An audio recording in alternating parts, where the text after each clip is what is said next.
Dad yelled. "You've been nothing but a disgrace since the day you were born."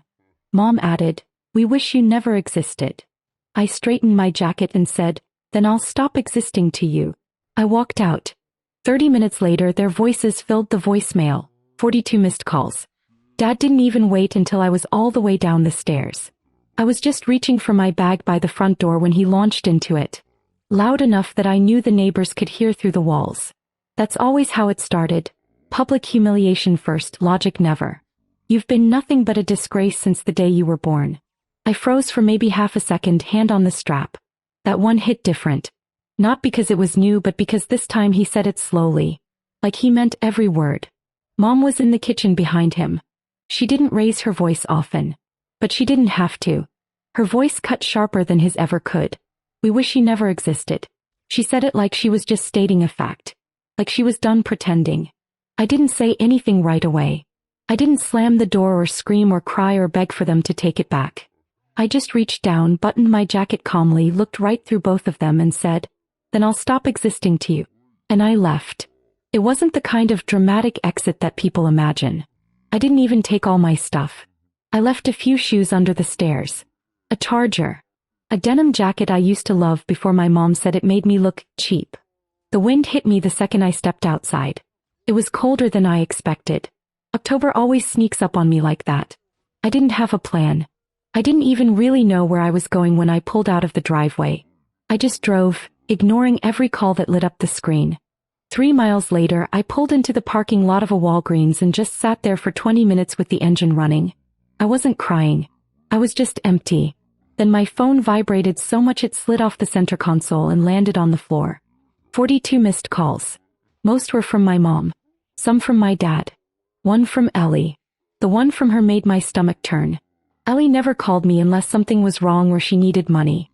She was probably calling because her next tuition payment was due in 5 days.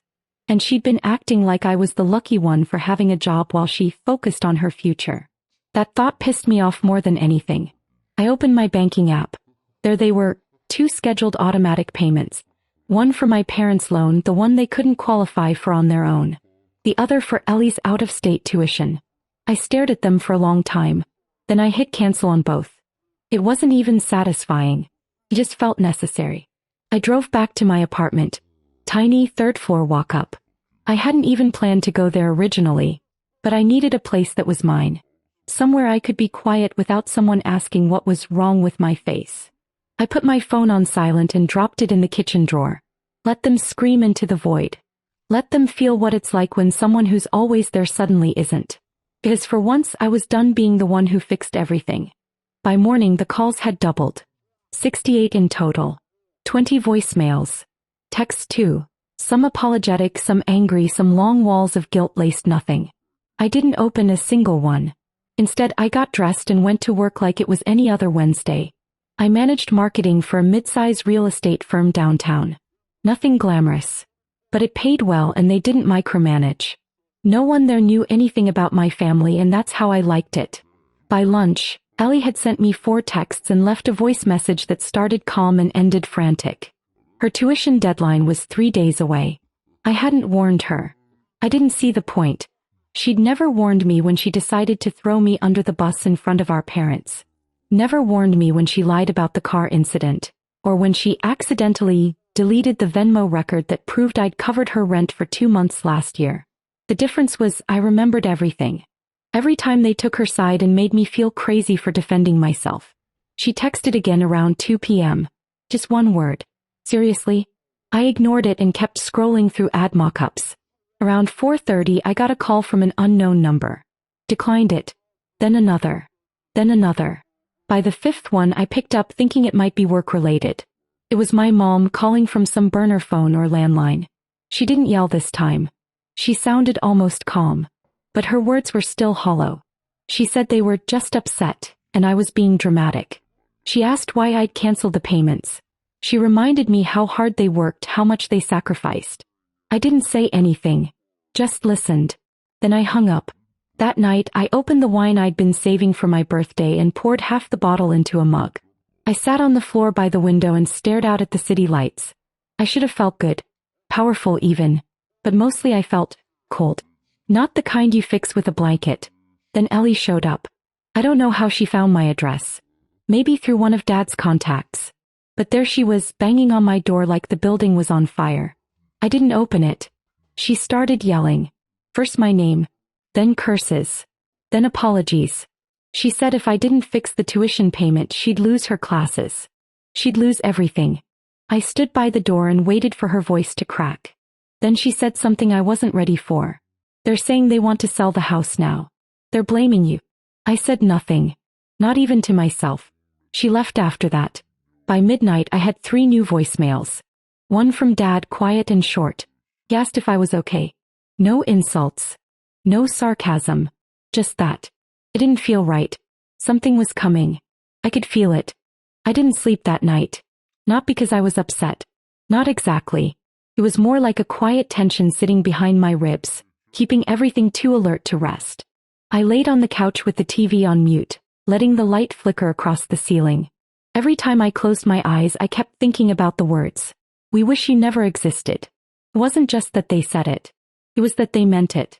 For a moment in that kitchen they really believed it. By morning I was dead behind the eyes but still made it to work on time. Same elevator. Same polite small talk with the receptionist.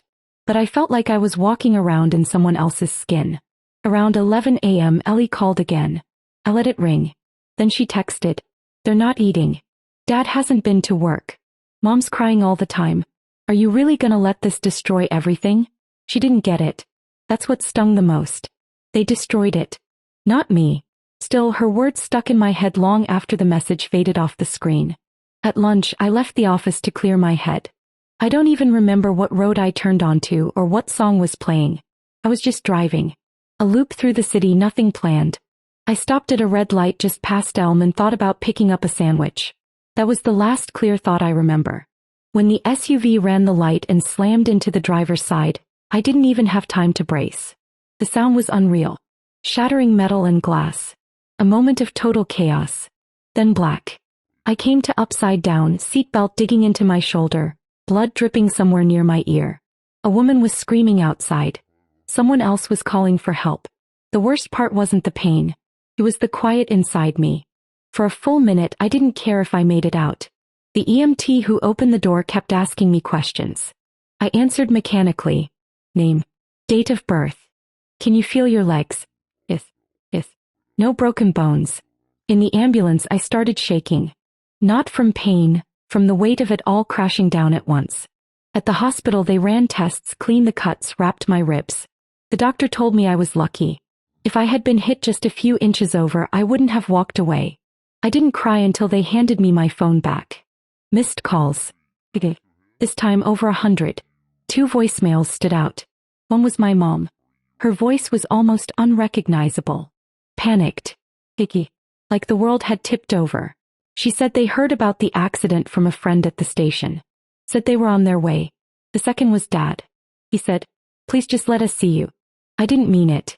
I swear to God I didn't mean it. I don't care what it takes. Just don't leave us like this. For a few seconds I considered blocking them again. Shutting it all out. Letting the walls stay up.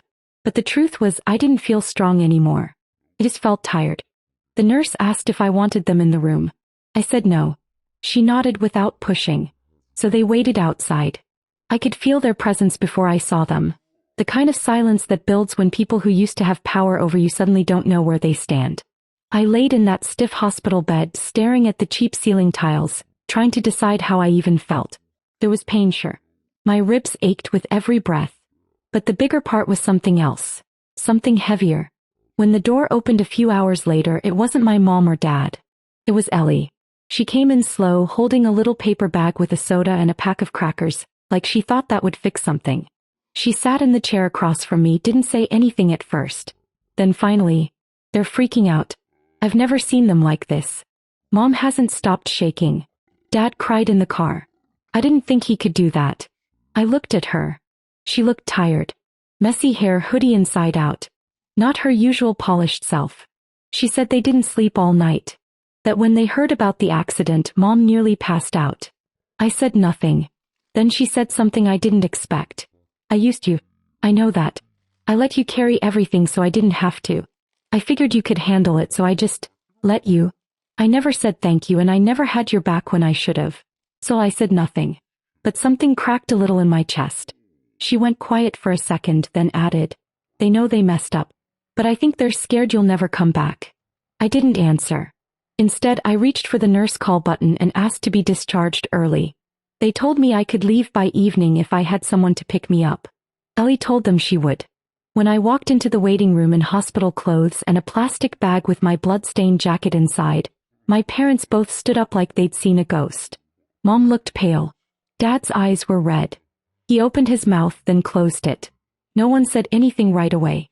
Then he stepped forward and said, I was angry, but I didn't mean what I said. I swear to God I didn't. I don't even know why I said it. I let him talk. Let him stumble through the apology. He said they'd been too hard on me. That they'd leaned on me because I never complained. That they thought I didn't need them. He said he was sorry. Over and over. Like he was trying to rewind the whole thing. Mom came next. Hers was quieter. She said she'd been wrong about a lot of things. That she confused silence with strength. That she hated who she became when she lashed out at the people she loved. Then she said the words I'd waited my whole life to hear. You didn't deserve any of it. I stood there, still holding the bag with the jacket, still in pain.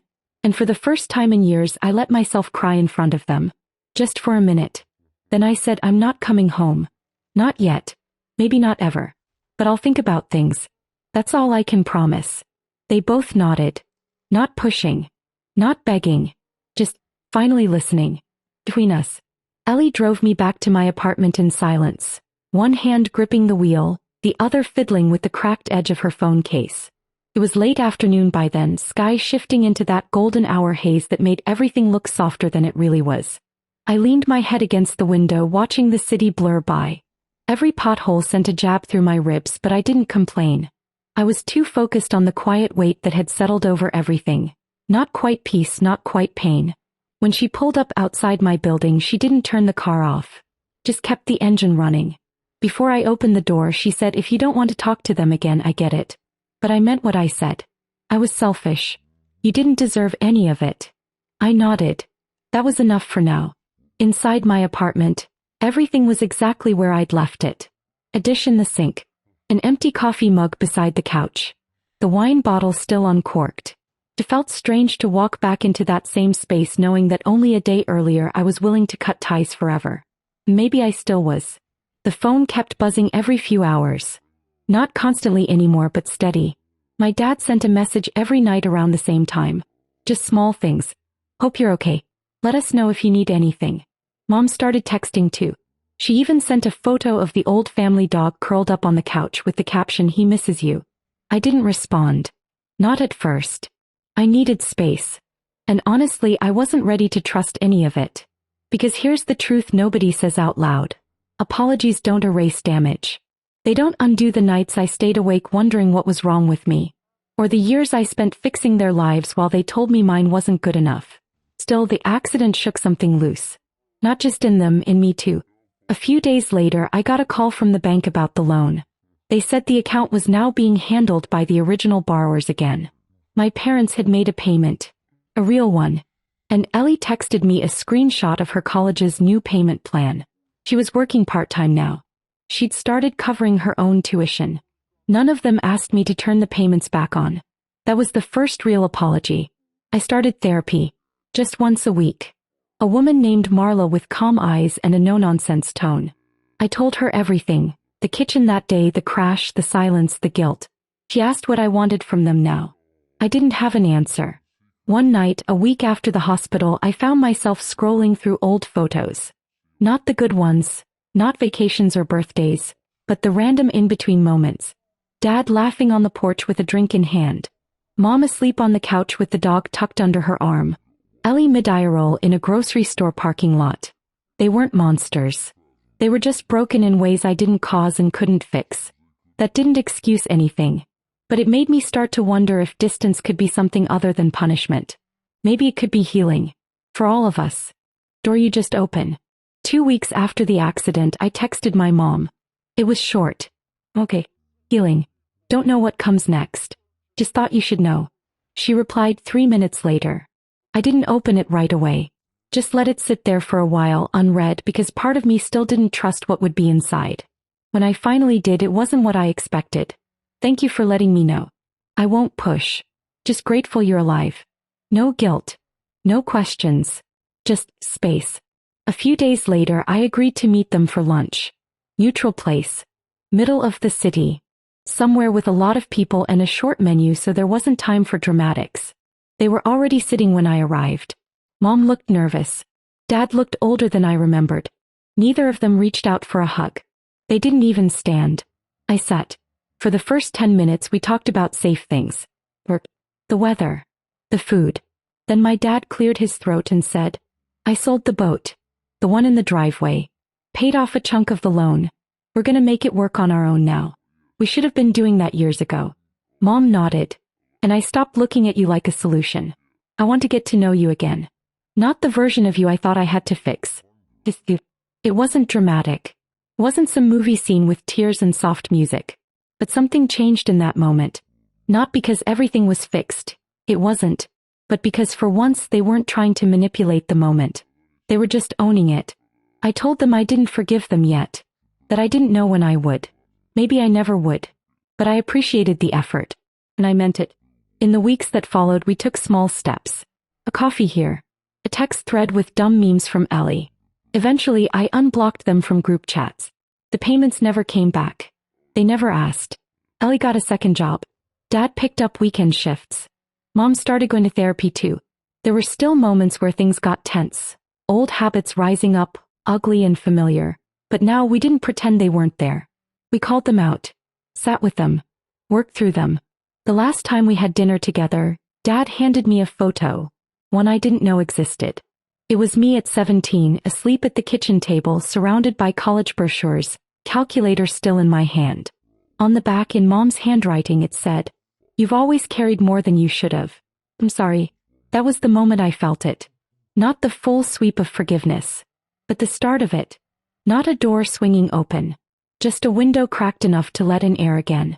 We're not perfect. We never will be. But for the first time, I'm not disappearing to keep the peace. I'm showing up as I am. And they're learning to meet me there. That's enough. For now.